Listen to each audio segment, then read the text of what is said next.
বাপনে মোৰ তিৰিক আজি 3 মাহ ধৰি অত্যাচাৰ কৰি আছে। ইয়াতে ঘৰত থাকে, ঘৰত আহি অত্যাচাৰ কৰে। আৰু আপোনাৰ বঙাইগাঁও পঠাই দিওঁ, বঙাইগাঁও ঘৰত শ্বশুৰ ঘৰত অত্যাচাৰ কৰে।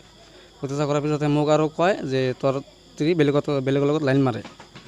এইটো মোক কৈ মোৰ তিৰিৰ লগত লগাই দিয়ে। লগাই দিয়াৰ পিছতে মোক তিৰিক তাই কয় বিয়া পাতিম কয়, তাইতো নাযাব। পিছত তাক কয় যে তোক মাটি বাৰী কৰি দিম, সোণা দানা কিনি দিম, তথাপি যাবি। মোৰ তিৰি কয় মই নাযাম। তাৰপিছতে মোৰ তিৰি কয় নাযাম বুলি কৈছে। তাৰপিছতে কয় তাক মোক মাৰি তাক বিয়া পাতিব, আৰু বিয়া পাতি তাক চাৰব, আৰু মোকো চাই ল'ব তাই। আৰু পিছতে এদিন মোক উল্টা পাল্টা কয় মোৰ তিৰিৰ কথা, আৰু মোক তিৰিক তাইও এনেকুৱা কৰি আছে আজি 3 মাহ হ'ল। এতিয়া মোৰ মানে সঁচা বিচাৰটো লাগে। আৰু থানাত গ'লোঁ, থানাত কেছ দিছোঁ। থানাতে মোৰ নামত উল্টা কেছ দিছে থানাতে। পিছত থানাৰ পুলিচে তাৰ কথা শুনে। মই আজি 11টা মানত মাতিছে মোক।